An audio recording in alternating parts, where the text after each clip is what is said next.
Ashtabula and Lake County. I'm here today with Alyssa and Dom. And we're here today to talk about everything ice wine. I actually got to go on the ice wine experience, so that was fantastic. We're happy to have you. And I told them they're probably going to end up saying some of the same things they did on that experience, but I'm sure they do that quite a bit. First, though, I just want to ask you, can you explain what makes ice wine so unique? So basically it's the climate that we're in. So grapes can only be grown at certain latitudes throughout the world, and we're in an area where we're in a cooler climate, but we're still within that latitude where we can grow those grapes. And so we get really cold winters here, as anybody who's from the area knows. So when we get those really cold winters and when we get a day where we get below about 15 degrees, we have the ability to harvest grapes that are going to produce a really, really sweet juice so that we can produce a really, really sweet wine. Great.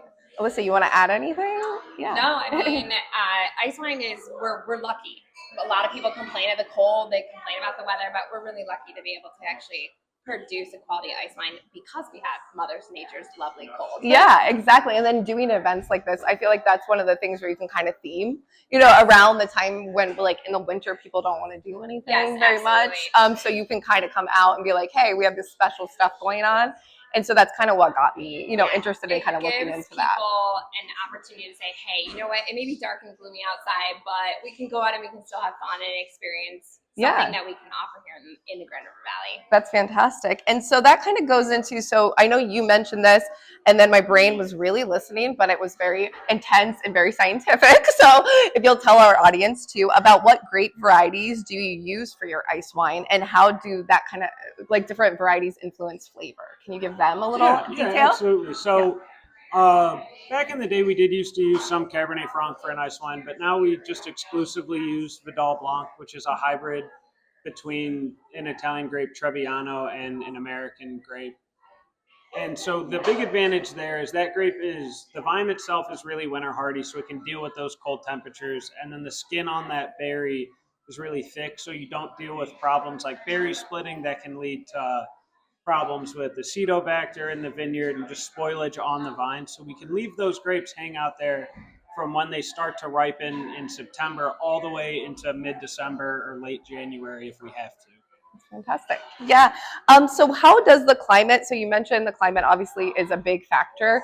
How does that kind of impact the production and quality of the ice wine? So even like in our area, is it different than ice wine in Canada? You mentioned they're being able to have that. And then you said New York as well, or is there Germany other areas? I was wondering if like certain areas of New York like did some of that still because they get similar weather. Yeah, so any cooler climate that has full winters is for the most part going to be able to do the ice wine. It just really does have to get down to that 15-degree mark. Lower than that, if you can hit that, and you need more than just one day where it gets that cold. You do need a winter. You need a couple weeks leading up where those berries cool off and start to really freeze up. And then you need that sugar concentration to happen, which only happens when that water that's in those grapes freeze. So the only liquid that's left is super concentrated with sugar. Yeah, that makes sense. What are the key tasting notes and aromas? So you guys, I got the chance to do like a little tasting with the ice wine. So what are some of those things people should expect from certain ice wine? And you could even talk about the just kind of the generic, if someone came in, like the ice wine they would try, Yeah, I mean, ice wine, the Vidal Blanc grape itself generally has these bright aromatics of oftentimes apricot. You're going to get a lot of like orange blossom.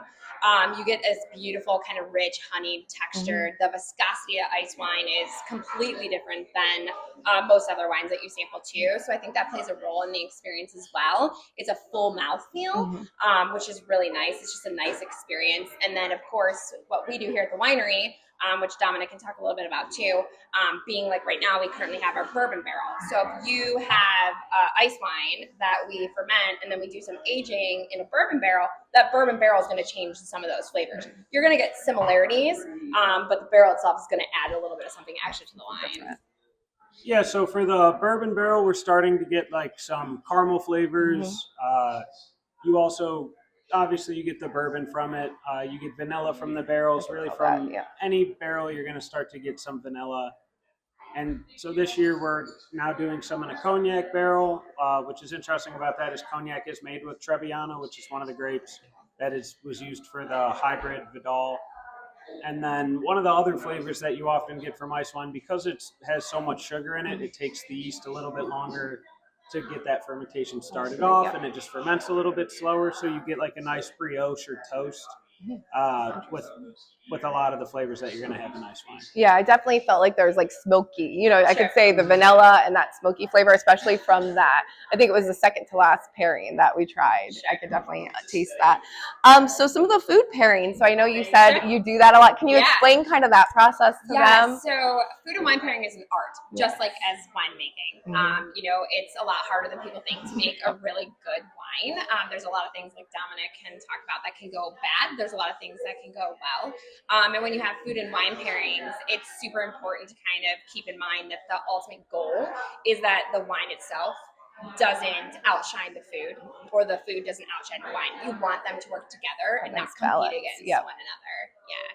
That's my favorite day to come to work. Yeah, that's what we do actually take that very seriously here at the winery. So if you're in our restaurant or in our tasting room and you see that there's a dish and it has a suggested wine pairing, that is truly the wine pairing that would actually pair with the dish that we've suggested. Yeah, I love that. When you have those, and some of that information you were saying about like lemon and lime, I've seen that on your menu. Yes.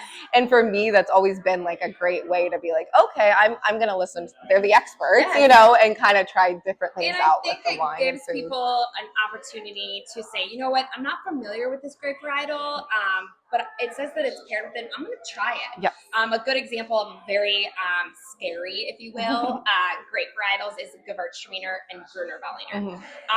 Over the course of the last couple of years, we've tried relabeling, kind of trying to make it a little bit easier for people to say. We've shortened those on the labels.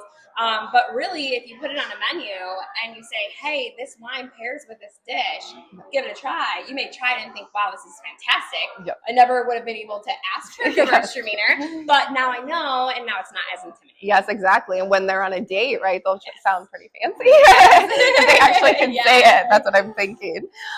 So what is the ideal way to serve and enjoy ice wine? Personally, what do you think? So this is all your personal opinion, and then I'll ask him. My personal opinion is probably going to be similar to Dominick's. My personal opinion is if I'm going to drink ice wine, I want it paired with something that's a little bit more salty. But I am not a big sweets person, so I think that's why I tend to go that way. I like pungent cheeses like Gorgonzola, and then you pair that with our ice wine, and it's truly a beautiful pairing. Oh, it was. Yeah. I could do sweet, but I'm gonna always say salty and sweet. savory. Yeah. And I know, you were saying that too as well, right? Yeah. So if I'm doing a pairing, without a doubt, I love salt. Maybe it's a fault of mine. We need salt, though. Yeah, we do. We need it in our life and body. That I'm eating. but so like salty and savory dishes with ice wine, like the dish we had today had Gorgonzola in it. Yeah. That went really, it was amazing. Really well yes. it paired super well. Just the balance between those two things, like you said earlier, when you're having ice wine with food, you want them to just work together. And so sweet and savory for sure. However, I will say my absolute favorite way to enjoy ice wine is not necessarily with food, and this is just a personal thing because I think there's a really special thing about wine where it can take you back to when you have a certain wine, it can take you back to certain points in your life. Yes.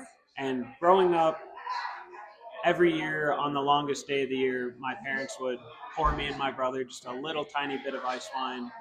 And so my favorite time to enjoy ice wine is the longest day of the year. I'll just pour myself just a little bit of ice wine. And I love that. sit out and watch a super late sunset because it's made in the wintertime and the sun goes down at about 4:30. And so it's kind of nice to enjoy it in the opposite when the sun's going down at 9:30. Yeah, that's fantastic. I know, and you guys definitely changed my mind a little bit today too of what ice wine, because my thought process was like, oh, it goes only with sweet food. Like, when growing up, I had aunt and uncle who like they traveled the world and they would bring different wines around, and every Christmas they'd bring out okay, now we have our ice wine with our dessert. So I never thought about it with that savory. But for me, I'm the same way. I love sweets though. I have a very big sweet tooth. But that savory, I love any cheese that smells horrible. That's what I say. It's my favorite. It's that My favorite feta cheese is my favorite cheese in the world, and I can eat it all day. But that dish today was fantastic with the ice wine. So thank you guys for kind of making my brain think about that a little bit more in that process. So how long does an open bottle of ice wine last? Because I always think to myself, I have an open bottle of regular wine. How long do you know kind of how long? How does that process, or does it last a while? So I would say you probably want to drink that wine, and I would say this about pretty much all wines, is when it's open, you want to finish it that day. Personally, I'd say finish it within the hour and then open up another bottle. So if you're coming in, buy more than one bottle. Yeah, see? Hey, that was a good play. Realistically, if you have something to seal it, that sugar is going to help preserve it pretty well. I wouldn't go past 2 days. It's probably going to start to taste flat. But if you open a bottle one day, finish it the next day, it'll still be very drinkable. Good. That's great information. So keep drinking more wine. That's what they're pretty much saying in general.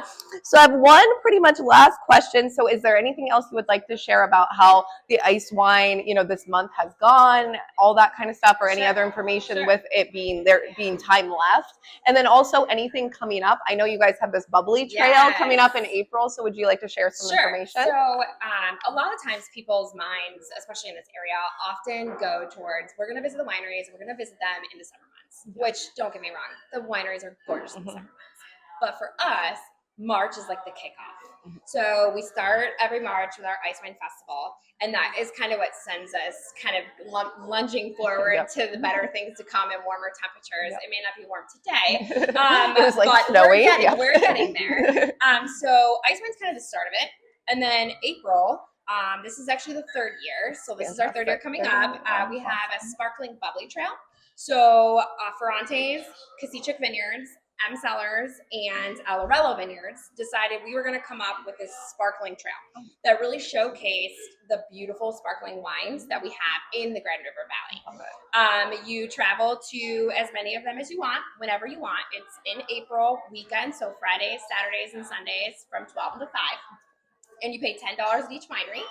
And you get to sample 2 sparkling wines and a paired appetizer, so a paired small plate. Ferrante's is doing a French toast, and it has a sparkling Moscato glaze, so it's like an orange citrus glaze. And then Lorello's is doing a vegetable quiche. Kasichuk Vineyards is doing a raspberry sorbet with a vanilla wafer cookie. That sounds delicious. And M Cellars has a variety of truffles. So I believe they have a dark chocolate orange, a raspberry chocolate, a dark chocolate, and they also have a dark chocolate potato chip, which pairs with their wine. So, yeah, that's great. So thank you so much, Dom and Alyssa, for coming and just talking to me. And like I said, definitely come out. There's a couple weeks left, right, with the ice wine things. So definitely come try that out. But also the spring sparkly event, the Bubbly Trail is coming up. So, just check it out, Ashtabula, in Lake County. So I'll see you next time. Thank you.